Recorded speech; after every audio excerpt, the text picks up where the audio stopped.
tellement déprimante, une journée tellement dure, que là tu vas juste espérer, oh que la journée finisse vite, comme ça demain sera mieux. Écoute, que cette journée ne finisse pas tant que tu n'aies prié. Je sois que Seigneur, peut-être que je suis en train de traverser des situations difficiles, mais je dois faire ce que je dois faire pour aujourd'hui. Parce que demain, il y a autre chose. La Bible dit qu'à chaque jour suffit sa peine. Demain, il y aura une autre situation, mais nous devons dealer avec l'aujourd'hui. Amen. Il faut que je combatte mes combats d'aujourd'hui. Il faut que je fasse la part que je dois faire aujourd'hui.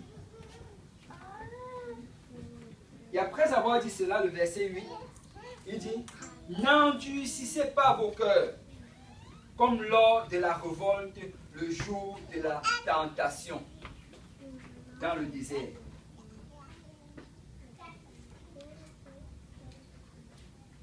C'est Paul ici, il est en train de faire référence à un passage. Il fait par référence, on l'a lu la dernière fois, c'était le psaume 95.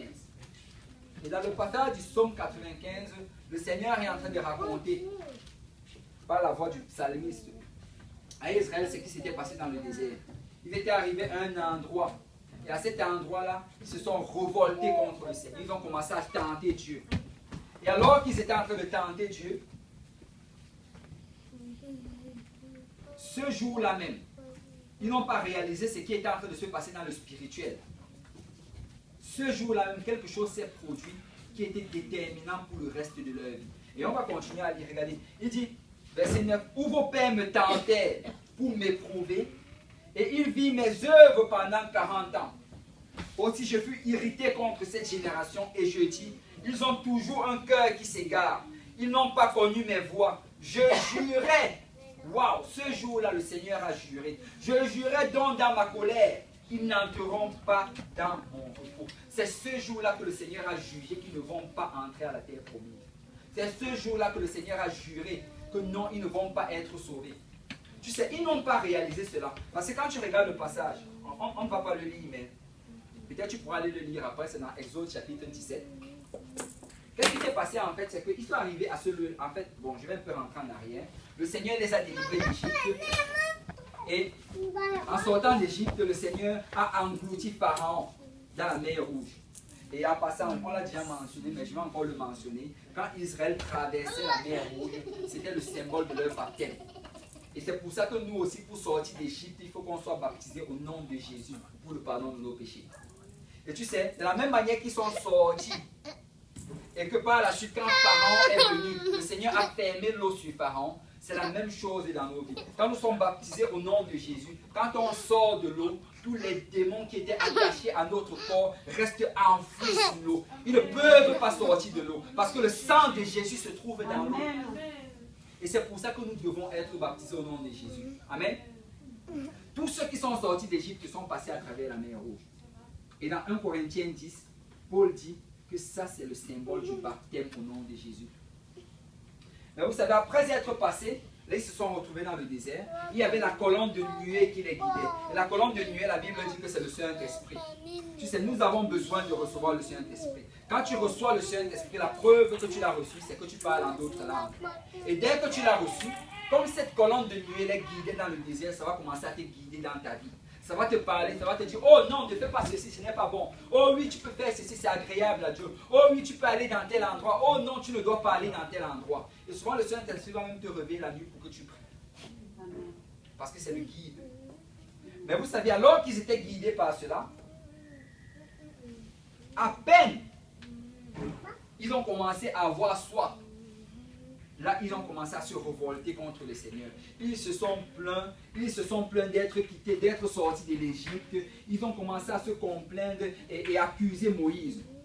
Quand ils ont fait cela, le Seigneur d'abord, parce qu'ils étaient arrivés devant une eau là, et l'eau était amère, le Seigneur a demandé à Moïse de jeter un bâton dans l'eau, l'eau est devenue douce et ils l'ont bu. Là, le Seigneur, il n'a rien dit. Ensuite, ils ont continué à marcher. Quelques jours après, ils ont eu faim. Et alors qu'ils avaient faim, ils se sont encore révoltés contre le Seigneur. Ils se sont plaints, ils ont pleuré. Pourquoi l'Égypte? Et vous savez, souvent on regarde cela. On ne réalise pas que souvent c'est ce que nous-mêmes nous faisons. Après avoir servi le Seigneur pendant un bout de temps, quand ça commence à devenir dur, tu commences à te rappeler les choses du passé. Tu te rappelles les amis du passé. Tu te rappelles les divertissements et les plaisirs que tu avais dans le passé. Et tu ne réalises pas que si tu as quitté cet endroit-là, c'est parce que tu savais que maintenant tu es en train d'aller dans un endroit meilleur. Si tu as quitté cet endroit-là, c'est parce que cet endroit-là a été rempli de peine, d'angoisse, d'amertume, de moquerie et de toute forme de honte.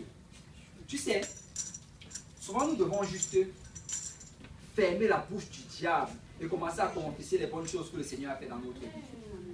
Parce qu'il va arriver des temps où on va commencer à se plaindre. Oh, je manque ceci, je traverse ceci, encore ceci. Regarde ce que le Seigneur a fait pour toi. Écoute, si tu es en santé aujourd'hui, c'est parce que le Seigneur a été bon envers toi. Si tu es ici en ce lieu, c'est parce que le Seigneur a été bon envers toi. Si tu connais la parole du Seigneur, c'est parce que Dieu a été bon envers toi. Et tu dois plutôt souvent tourner tes regards et regarder vers cela. Ils se sont plaints, le Seigneur a déversé la manne. Et après la manne, ils se sont plaints, le Seigneur a déversé encore la viande. Mais vous savez, cela ne suffisait pas. Ils sont arrivés à un autre endroit dans Exode 17 où là, quelques temps après, ils ont encore recommencé à se plaindre. Et quand j'ai étudié cela, les plaintes là n'étaient pas différentes des autres plaintes. C'était les mêmes styles de plaintes qu'ils avaient avant. Ils oubliaient toujours ce que le Seigneur avait fait pour eux. Ils ont ressorti les mêmes plaintes. Et quand tu regardes ces plaintes, on nous dit qu'ils ont commencé à se révolter contre le Seigneur. Ils ont commencé à chercher querelle à Moïse, chercher querelle à l'homme de Dieu, celui qui prêchait la parole. Ils ont commencé à chercher querelle au pasteur.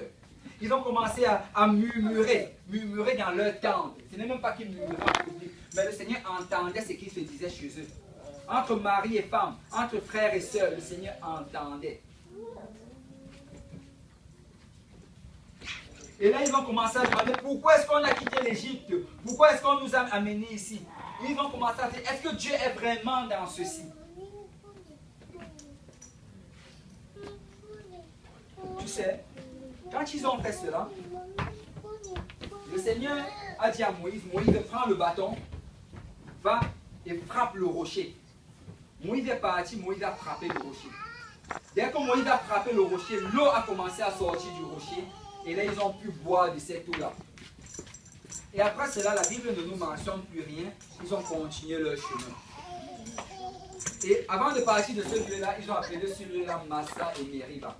Massa qui signifie en fait tentation et Meriba ça signifie revolte.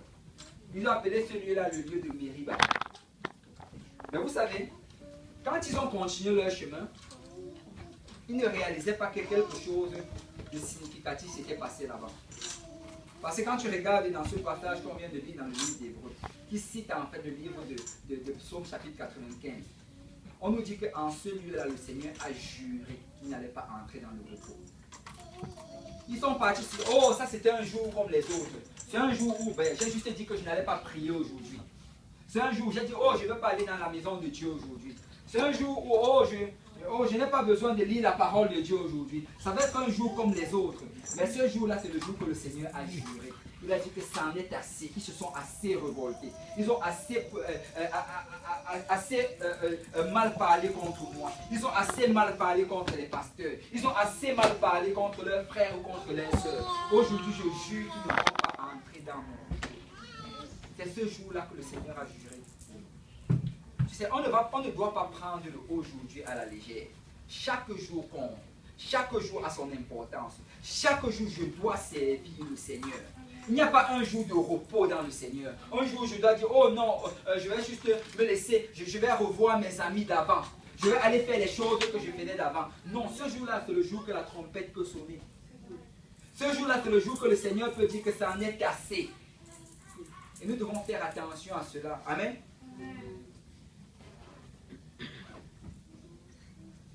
Il se disait que non, ce n'est rien. On va juste continuer à marcher. Le Seigneur nous a pardonné, tout est correct, mais le Seigneur avait juré ce jour-là. Et le livre d'Hébreux, Hébreux 3, toujours verset 12. Là maintenant, Paul nous dit, prenez garde, frères, que quelqu'un de vous n'ait un cœur mauvais et incrédule au point de se détourner du Dieu vivant. Tu sais, Paul est en train de dire ici, prenez garde, à cause du fait que chaque jour est important, à cause du fait que le Seigneur nous regarde chaque jour et qu'il regarde notre avancement et notre changement, nous devons prendre garde. Et regardez, ici il parle de mauvais et incrédule. Tu sais, ici il met mauvais avant incrédule. Et ça c'est un message qu'en fait il est en train de nous donner. Le message c'est ceci. Il y a certaines personnes qui vont dire, l'autre jour le pasteur Assun Laurent en parlait. Il parlait, il disait que certaines personnes vont venir et ils vont dire, oh moi je n'ai pas la conviction par rapport à cette chose. Tu sais, quand quelque chose est écrit dans la parole de Dieu, tu n'as pas besoin d'avoir la conviction par rapport à cela. Si c'est écrit dans la parole de Dieu, c'est la conviction dont tu as besoin, tu dois juste obéir. Quand la Bible dit que tout ce qu'on fait sans conviction est péché, c'est en train de parler des choses qui sont écrites dans la parole de Dieu. Quand c'est écrit, tu n'as pas besoin de conviction, c'est la parole de Dieu. Amen. Et tu sais, quand ici on dit mauvais et incrédule, incrédule va toujours suivre la méchanceté. Quand quelqu'un est incrédule, c'est tout simplement parce que dans son cœur, il ne veut pas faire cette chose-là. On dit souvent ceci, ceux qui ne jeûnent pas, ceux qui ont qui n'ont pas la conviction sur le jeûne, c'est ceux qui ne veulent pas jeûner. Ceux qui n'ont pas la conviction pour payer leur dîme, c'est ceux qui ne payent pas leur dîme. Ceux qui n'ont pas la conviction pour l'évangélisation, c'est ceux qui ne parlent pas évangéliser. Ceux qui n'ont pas la conviction pour la prière, c'est ceux qui ne prient pas. Pourquoi? Parce que la méchanceté va d'abord précéder l'incrédulité. Et il nous demande ici de prendre garde. De prendre garde. Parce qu'on doit faire attention à notre cœur. Regardez, Jean 3, verset 19, la Bible dit, et ce jugement, c'est que la lumière étant venue dans le monde, les hommes ont préféré les ténèbres à la lumière, parce que leurs œuvres étaient mauvaises. Car quiconque fait le mal hait la lumière, et ne vient point à la lumière, de peur que ses œuvres ne soient dévoilées. Tu sais, quand quelqu'un vit dans les ténèbres, quand quelqu'un vit dans le mal, il ne veut pas venir à la lumière. Pourquoi? Parce qu'il sait que, oh, si je viens à l'église, on va encore prêcher sur ce même péché-là, mais je n'ai pas envie d'arrêter de pécher.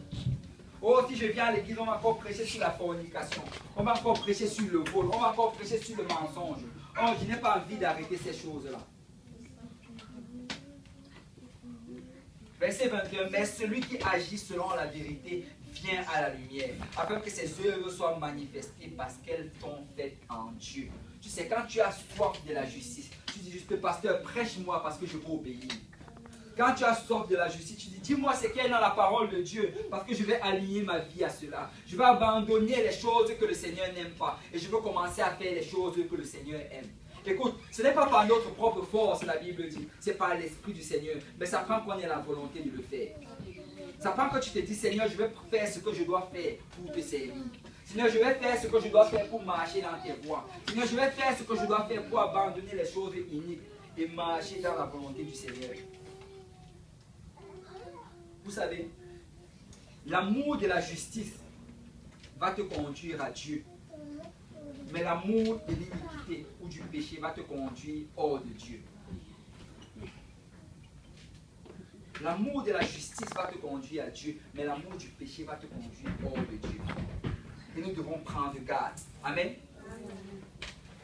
Le verset 13. Mais exhortez-vous les uns les autres chaque jour. Que quelqu'un dit chaque jour.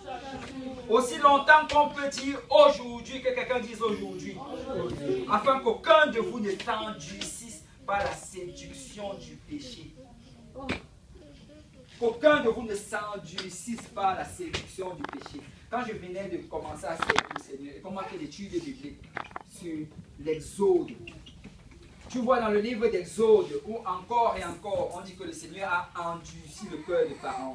Le Seigneur a endurci le cœur du Pharaon. Et à un moment, je me suis posé la question, mais Seigneur, pourquoi est-ce qu'on est en train de reprocher à Pharaon, alors que je vois, tu dis dans ta parole que c'est toi qui as endurci son cœur?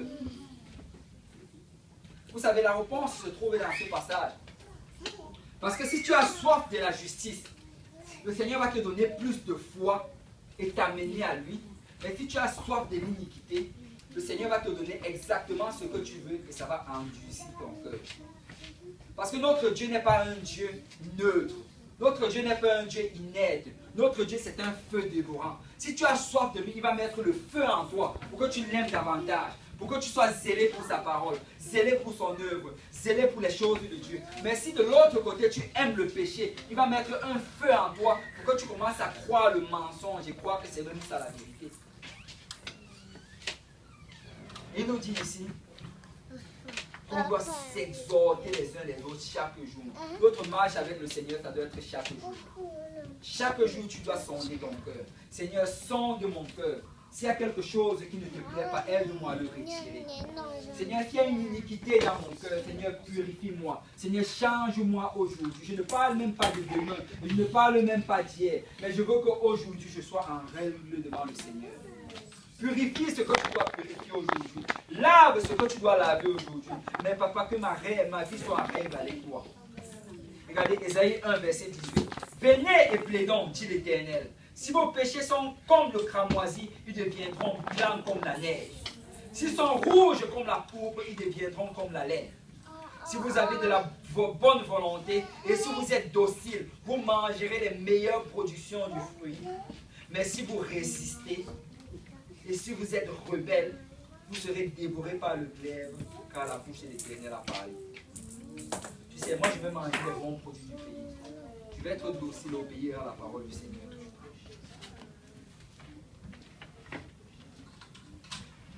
Nous devons vivre pour le Seigneur chaque jour.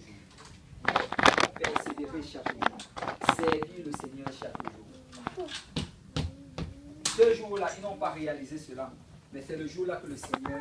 Écoutez, le jour où ils se sont révoltés à Mériba, le Seigneur a vu dans leur cœur qu'ils avaient enfoui dans leur cœur une racine de révolte.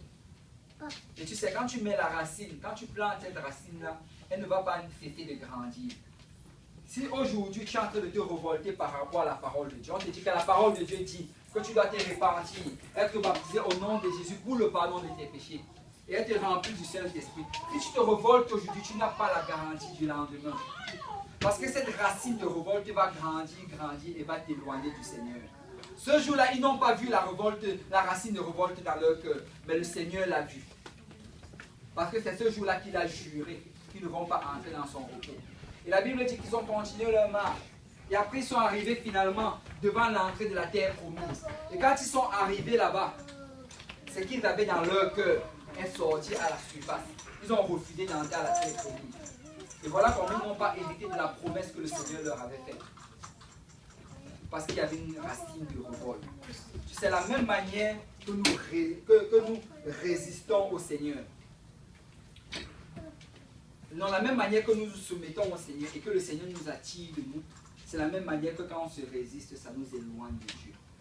Chaque moindre chose qu'on résiste, chaque révolte, ça va nous éloigner de Dieu. Mais nous devons nous soumettre au Seigneur. Amen. Nous devons le faire aujourd'hui. Nous devons servir le Seigneur de tout notre cœur aujourd'hui. Nous devons nous assurer que nous apportons devant notre Seigneur notre prière quotidienne. Nous devons lire la parole de Dieu aujourd'hui. Nous devons nous exercer dans la piété aujourd'hui. Nous ne devons pas remettre les choses du Seigneur à demain. Parce qu'aujourd'hui, c'est le jour du salut. Amen. Regardez. Le verset, Hébreux 4, verset 2. Mais la parole qui leur fut annoncée ne leur servit de rien parce qu'elle ne trouva pas de foi chez ceux qui l'ont entendu. Ce qui est regrettable, c'est qu'il n'y a pas trouvé la foi en eux. Et parce que ça n'a pas trouvé la foi, il y a eu cette semence d'incrédulité. Mais nous avons la foi dans les choses de Dieu. Amen. Nous avons la foi dans la parole de Dieu. Vous savez, nous pouvons arriver très facilement à ce lieu-là, où nous nous privons complètement des promesses du Seigneur. Mais de l'autre côté aussi, si nous apprenons à céder aux choses de Dieu, tu sais, pour céder à Dieu, ça ne prend pas que tu comprennes. La foi ne demande pas la compréhension. La foi et la compréhension, c'est deux choses complètement différentes. En fait, si tu comprenais, ça ne prendrait même pas la foi. Amen. Amen. Je ne sais pas si vous avez saisi cela, je vais le redire. Mais si tu comprends, ça ne prend pas la foi. Si tu comprends quelque chose, tu n'as pas besoin d'appliquer la foi dessus. Mais la foi de Dieu, ça demande que tu n'as pas besoin de comprendre. Mais si tu appliques cela dans le Seigneur, Si tu commences à avoir la foi dans les petites choses, alors que tu vas grandir dans le Seigneur, ta foi va grandir et grandir. Et tu auras cette foi-là qui va déplacer la montagne. Amen. Et on va finir avec ceci.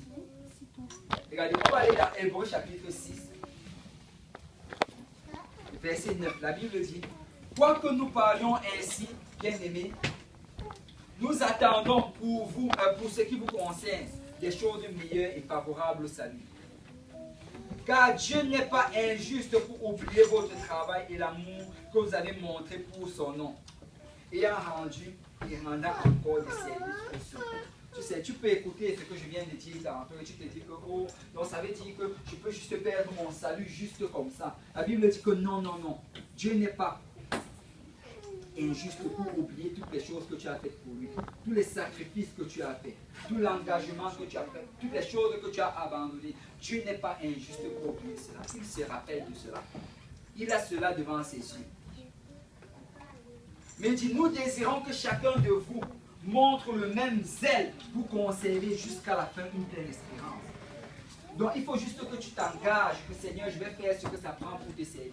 Je vais être zélé pour ces choses. Je vais m'engager à faire ta volonté. Verset 12. En sorte que vous ne le relâchiez point et que vous imitiez ceux qui, par la foi, que quelqu'un dise la foi, et la persévérance, que quelqu'un dise la persévérance, hérite des promesses. Il dit que ça va prendre deux choses pour que tu hérites tes promesses. Ça va prendre deux choses pour que tu ailles au ciel. Ça va prendre deux choses pour que le jour que la trompette sonne, tu montes avec l'église. Ça va prendre la foi et ça va prendre la persévérance. Tu sais, la persévérance, c'est quoi? La persévérance, ça fait référence tout simplement à l'endurance. Ça veut dire que même si c'est difficile, tu continues à servir le Seigneur. Même si tu as l'impression que tu n'es pas en train d'y arriver, tu continues à servir le Seigneur.